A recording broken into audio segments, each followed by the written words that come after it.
You might be tempted to turn away or change the channel, hoping or praying that none of this is true. It will be my job, my responsibility, to make you listen, to make you believe. How many times have our own elected officials deceived us, used us? Alabama, 1932. The U.S. government denies penicillin to black men infected with syphilis so that researchers can observe the disease run its course. The Tuskegee experiment continues for the next 40 years as scientists watch their subjects' bones, hearts, and nerve tissue slowly disintegrate and do nothing to stop it. 1946, as part of the Manhattan Project, the government secretly injects 12 patients in Rochester, New York, with uranium and plutonium to test the effects of radiation exposure on human beings. 50 years later, the Department of Energy releases files detailing similar experiments on nearly 20,000 other people, including prisoners, mentally disabled children, and pregnant women. 1953, the CIA initiates MK-Ultra, a series of experiments in advanced mind control techniques, including electroshock therapy and psychoactive drugs on a wide variety of often unsuspecting subjects. The project is spread out across a vast network of governmental and private institutions and continues in secret for nearly 20 years. Time and again, our government has openly confirmed our worst, most paranoid fears. And if that's what they're willing to admit, then what have they chosen to conceal? Tonight, the whole truth will expose a secret government program dispersed through numerous public agencies and private corporations, all with the same goal: to slowly and invisibly manipulate the course of human genetic development, and by extension, the future of every man, woman, and child in this country. Since the people responsible will do everything in their considerable power to suppress this information, we are broadcasting tonight's show live. Everyone here has volunteered to be here, and I'd like to thank both my colleagues and the network for their courage in letting me go on the air with this. Our story begins over 30 years ago with an extraordinary U.S. Army medical experiment on immortality.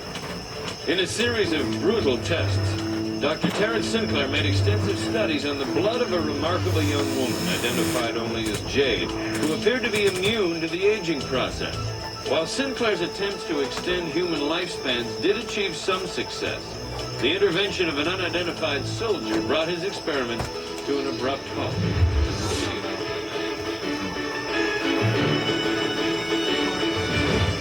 When our chosen leaders turn against us, where do we turn?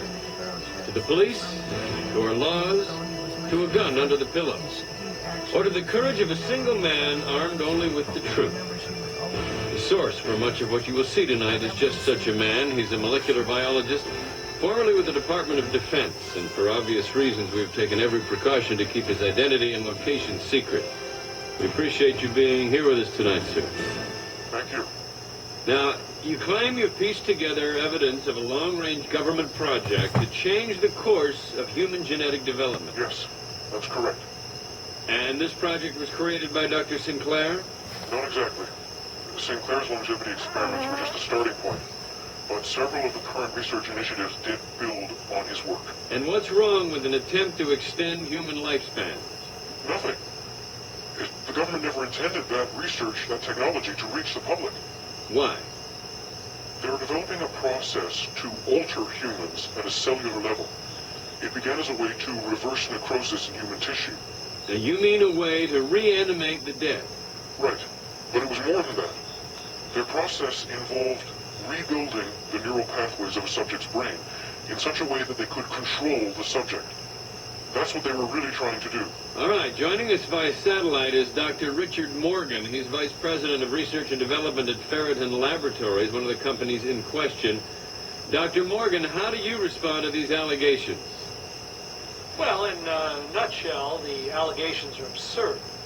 The Ferriton Corporation has a distinguished record of public service and the most scrupulous research protocols in the industry. But it is true that over 75% of your R&D is devoted to defense projects.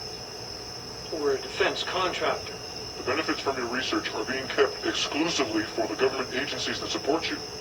Well, that's ridiculous. Is it? We have a video which was distributed to Ferreton's board of directors containing a progress report of your reanimation project. What? Doctor, please, just watch your monitor. Pressure 165 pounds PSI. Through the use of the scanning molecular reorganizer, or SMR, necrosis reversal is accomplished in a 4-step process. SMR module beginning orientation. Secondary systems online.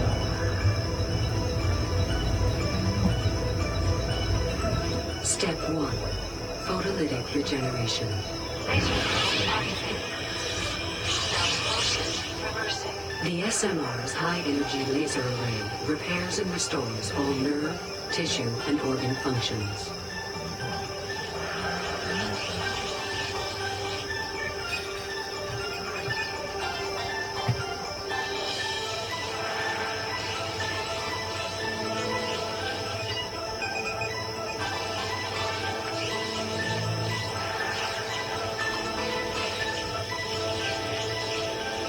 Step 2. Neural reorganization. The SMR reestablishes all cortical and higher brain functions. Synaptic repatterning is possible with an optional module. Blood replacement systems online.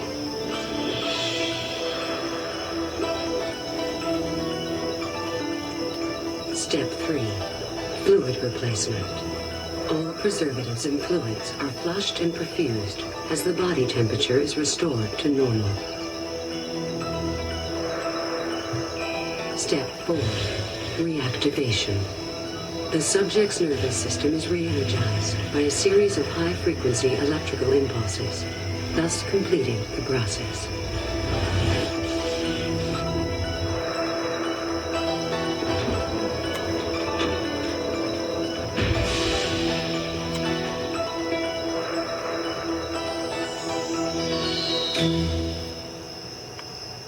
Doctor, would you care to comment on what you just saw? That material is completely out of context. Clearly it's been used and... So, you're admitting that it is authentic? Well, this research was exploratory and then the project was only for proof of principle and it was never intended to be used as a working project, and if in fact it's been taken out of the lab, Doctor, we're losing your signal here. If you would bear with us for just a moment, we're experiencing some technical difficulties. Please stand by. They're trying to take us off the air. We are apparently having trouble.